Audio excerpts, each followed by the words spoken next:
In this video, we'll be looking at the weapons, specifically the firearms of Half-Life and its 2 expansions. This means we'll be looking at the weapons and their real-life counterparts, while also looking at some neat little trivia about them.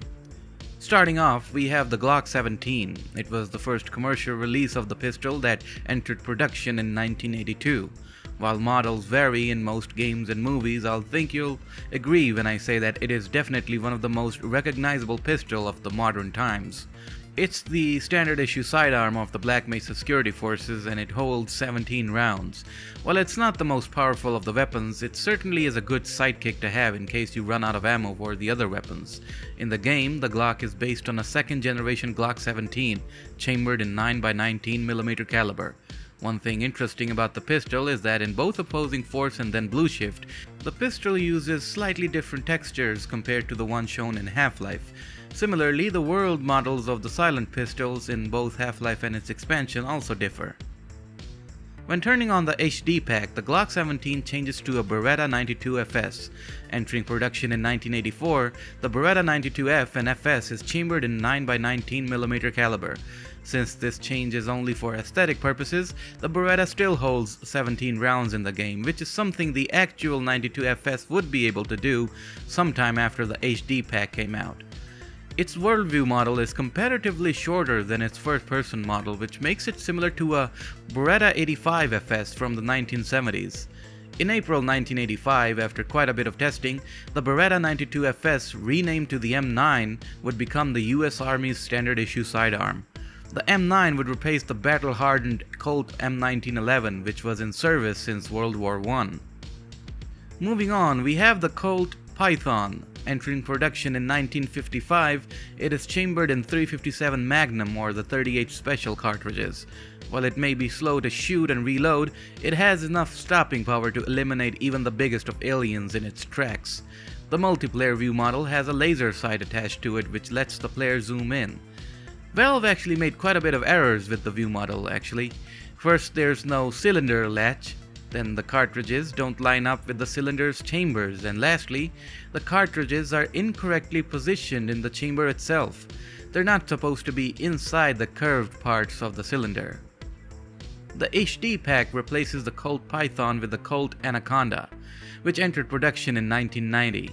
The Anaconda actually uses 44 Magnum cartridges, or in some cases 44 Special or 45 long Colt, but in-game it still uses Python's 357 cartridges.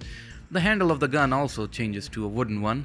There is an unused ammo box model that reads 44 Magnum, but I'm guessing they wanted this for the original Colt Python, which also would have been inaccurate. In Opposing Force, we get to see and use the Desert Eagle Mark 19, which is seen as the standard issue sidearm for many of the HECU Marines in the expansion. The Mark 19 was introduced in 1995 and came chambered in 50 Action Express, 357, or 44 Magnum. The weapon is occasionally used by the Black Mesa security guards as well. Now, there's a very funny error that the view model of the gun does not have any iron sights, so I'd imagine it would be very difficult to aim with in real life. Of course, pressing the right-click button would turn on the LAM, the laser aiming module, which improves the aim quite a lot. While you can spawn the Colt with cheats, the Desert Eagle is supposed to replace the Colt in Opposing Force. Keeping this change in mind, the game's manual refers to the Desert Eagle as the Desert Eagle 357, meaning it uses the 357 cartridge. The only issue here is that the in-game model shows the 50 Action Express model, whereas it should be the 44 Magnum or the 357 version that has these flutes, these indented curves on the barrel.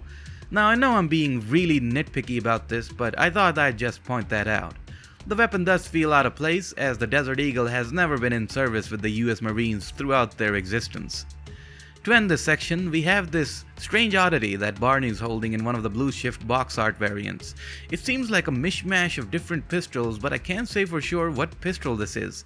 Later revisions of the art would replace this gun with a Glock 17, making the art much more accurate to the in-game lore. Next up is the shotgun. This is the French Spas 12. That, indicated by its name, uses 12-gauge shells obviously. The Spas 12 can be fired in both pump action and semi-automatic. In the game, it surprisingly can shoot two shells at the same time from both of its quote-unquote barrels. The thing is, the developers at Valve thought its magazine tube, which is actually the magazine that holds the shell, is actually a second barrel that can also shoot. One error the game makes is that the shell is ejected from the gun before Gordon pumps a new shell into it. Another error is that when Gordon is loading the shells into the gun, he actually loads them into the heat shield rather than the actual feeding port, which is supposed to be somewhere around here. This error also shows up in the HD version as well. The HD version is also a Frenchy SPAS 12, but it has a stock folded on it. Oh, and here's a fun little fact. Ever noticed how in the weapon selection menu, the shotgun looks completely different? Well, that's because that's not a SPAS 12 at all. That's a Ithaca 37 Stakeout. I always found it strange that Valve never thought about changing this and updating it to show a SPAS 12. The SPAS 12 is, I think, one of the most iconic weapons ever made as well. It came from Frenchy and it was in production from 1979 to 2000. SPAS 12, which initially stood for Special Purpose Automatic Shotgun, or later on it was changed to Sporting Purpose Automatic Shotgun, was always depicted as deadly and always in hand of the hero or the villain. It definitely is iconic. Some of the derivatives of the SPAS 12 are the Frenchy Law 12 and the PA series, and also the SAS 12. Next up is the HK MP5 SD3. Now, the MP5 is, I think, one of the greatest submachine guns ever made. HK MP5 came onto the market in 1966, but it wasn't perfected in its more iconic form until the 70s with the MP5A2. The HK MP5 SD3 is supposed to be a silenced variant of the gun and even was supposed to be silent in the game during the early parts of the development. But in the retail game, it sounds like a proper submachine gun with the silence being there just for aesthetic purposes, I guess. It's chambered in 9x19mm cartridge, and in the game it shares its ammo pool with the Glock 17 or the Beretta if you're using the HD pack. The gun is also fitted with the M203PI grenade launcher as well. One strange thing is that the MP5 SD3 is supposed to hold 30 rounds in its magazine, but somehow Gordon managed to cram in 50 rounds. What a madman! One iconic thing is missing from the gun though. There is no charging handle. That means there's no slapping involved in the reload animations, which is very sad to be honest. And here's another bopper. The world model of the MP5 is actually a MP5A3, meaning there's no inbuilt suppressor on this. And lastly, something odd is that the weapon selection icons shows a MP5A3, but no magazine nor a place for a magazine, and a M203 grenade launcher with no trigger. Oh, and the barrel of the gun looks like something taken from an AR-15 type assault rifle. What's going on with Valve and these menu icons? It's very strange. Now, if you turn on the HD pack, the MP5 changes to a Colt Model 727. The 727 was made after 1973 when Colt started making lightweight versions of the M16 and commando rifles, and these newer lighter models would be used in police and security forces, but also be available for civilian sales worldwide. Now, this change is one of the biggest complaints I see about the HD pack. While the inclusion of an assault rifle isn't a big deal, the problem is that it still uses 9x19mm cartridges that the MP5 and Glock use.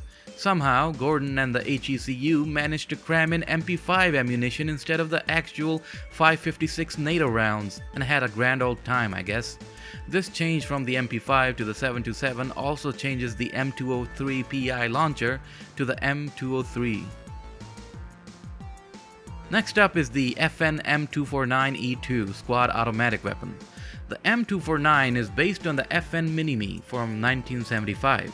It uses 5.56 NATO rounds, and the M249 is basically what the US Army calls it after they made it part of their arsenal in the late 80s. In the game it holds 50 rounds, but in actuality it can hold up to 100 or 200 rounds. One inaccuracy is that the heat shield looks wrong. It should be a series of 3 holes, but in the game they're long horizontal slits. And lastly, the world model shows that the gun has a bipod attached, but that doesn't show up in the view model. Here we have the M40A1 sniper rifle. The M40 is basically a variant of the Remington 700 that was introduced in late 1962. While this rifle was made for hunting purposes and used Remington or Winchester cartridges, the US Army uses the variant that takes 7.62 NATO rounds. They also have the M24 in service, which is basically a longer barrel version of the Remington that can use the much more powerful 300 Winchester Magnum rounds. One oversight in the game is that the M40A1 is shown to have a box magazine. That's not the case, in fact, because the M40A1 has an internal magazine, and the rounds are fed from the bolt. The box magazine wouldn't appear in M40 rifles until the M40A3. I was a bit hesitant on talking about the launcher because it's basically a futurized version of the Armbrust ATW. The Armbrust was introduced in the late 1970s that used lightweight 67mm rounds. It was a German weapon and surprisingly it didn't show up a whole lot in video games and movies.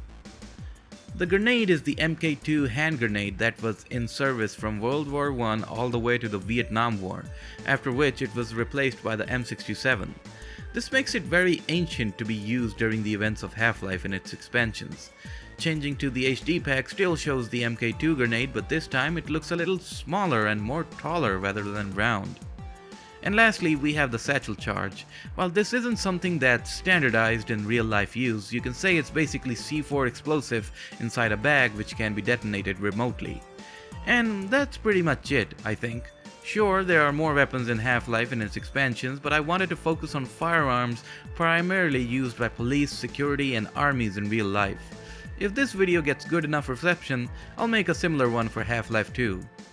Thanks for watching, and a big thanks to these benefactors for supporting the channel: Tedasaur, Otokan Nachos, T-Boy301, Coney Ecolea, Lamdre, Decoder Mapping, Skyclad, Vamp Puffin, Mope Roadkill, Quiltman, Unknows98, Walter, Zick, Polly, Taylor, Bako, Ryan W, NoClick, Geode, Fisher Grice, TTG, Hawk Assault, Mr. Spaban, Alien Grunt, Mark Jellen, A Normal Street Lamp, TRR Droid, and Bipolit.